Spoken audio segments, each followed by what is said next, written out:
Welcome to The Explainer. I'm really glad you're tuning in today because we're doing something a little different, and honestly, it's just incredibly fascinating.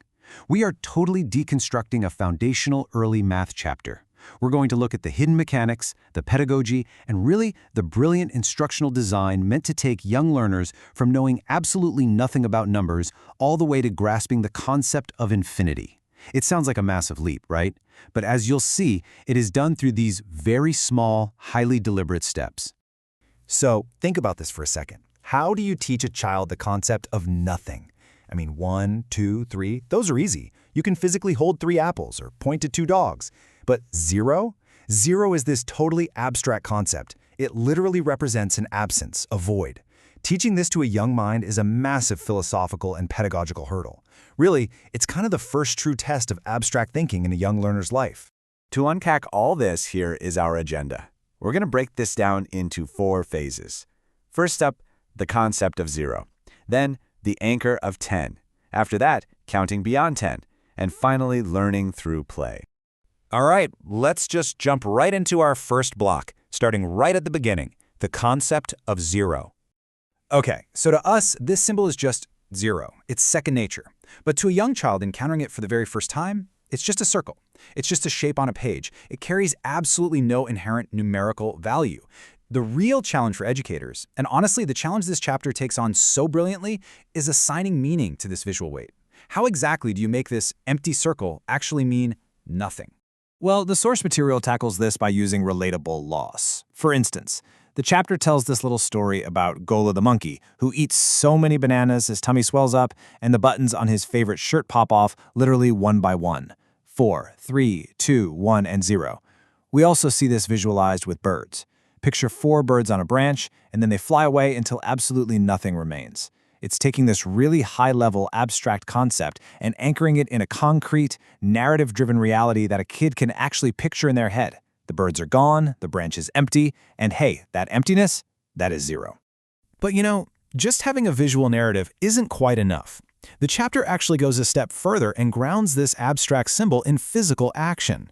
So by having the child trace the physical shape of the 0, actually following the little arrows around the curve, it connects the cognitive concept of nothingness to a very concrete motor skill. It's building muscle memory. The child is physically drawing the boundary around the empty space, making the whole concept tangible. And this absolutely crucial point is captured perfectly in this instruction from the text for teachers. It says, use concrete objects to demonstrate the idea of 0 by reducing one object each time. The manual even suggests pointing out real-world absurdities, like noting that there are 0 buses currently parked inside the classroom. Which is funny, right? It's humorous, it gives context, and it firmly roots this abstract 0 into the physical, everyday world the child lives in. They're basically told to count backward, 5, 4, 3, 2, 1, 0, which turns the actual arrival at nothing into a clear, solid destination. Okay, so once 0 is firmly established, we can start building up. Let's move into our second section, the anchor of 10.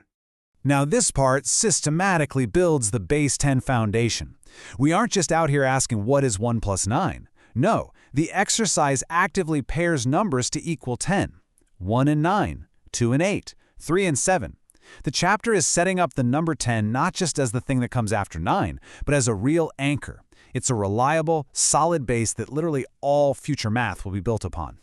And what's cool is how it moves from these visual exercises on the page to a highly active classroom dynamic. The teacher instructions actually suggest this quick call-and-response strategy. So the teacher says 4, and the child has to immediately respond with 6 to make 10. This completely shifts the student from just rote memorization, blindly reciting numbers in a line, to a true systemic understanding of math. They are actually learning the relationship between numbers and how different parts fit together to make a whole. So, let's move right into section 3 and see how this transitions into the next major developmental leap, counting beyond 10. This is all about bridging the gap from single digits right into double digits. Honestly, this is where the pedagogy gets really clever. The chapter introduces this character, Simran, who is helping her father pack oranges. You see a visual of a full box of oranges sitting right next to a single loose orange, and the text says 10 and 1 is 11. By showing a completed, totally full box of 10 right next to a single unit, this visual just perfectly represents place value. It clearly shows the tens column and the ones column as distinct physical objects. And establishing this physical capacity limit is huge. A box can hold exactly 10 oranges, no more, no less. Giving students this visual container for abstract groups is a real game changer. Suddenly, 10 is no longer just 10 individual items scattered randomly around a table. It is one single group, one box. And this sort of mental packaging, it is absolutely required for a child to eventually look at a number like 50 and understand it as 5 groups of 10 rather than 50 individual units. Also, notice the formulaic phrasing they use here. 10 and 1 is 11. 10 and 2 is 12. The chapter repeats this very intentionally. It completely cements the idea that numbers beyond 10 aren't these completely new, terrifying concepts you have to memorize from scratch. They are literally just variations of the anchor they already know, that base 10, plus a few single units. It totally demystifies the teen numbers by making them structured and entirely predictable.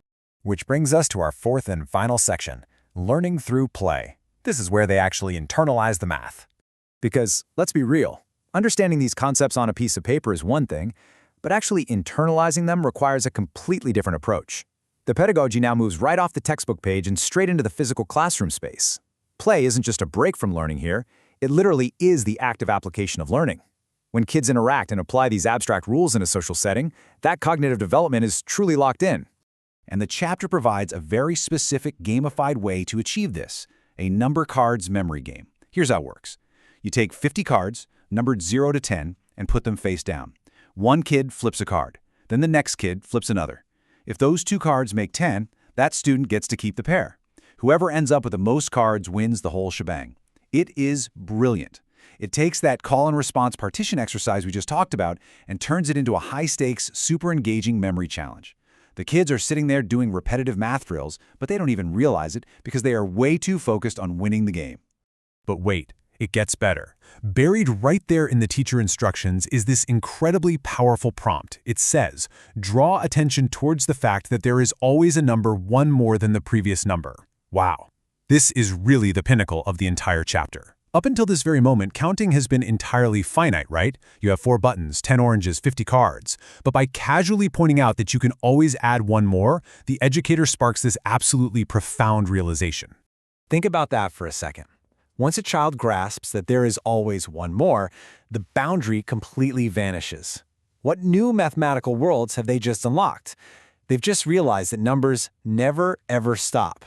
They've gone from learning the absolute emptiness of 0 all the way to touching the boundless edge of infinity, and it all happened within a single chapter about popping buttons, packing oranges, and playing card games. It's just a remarkable journey. Thank you so much for joining me in deconstructing this today. Keep looking closely at the foundations around you because there is just so much brilliance built into the basics.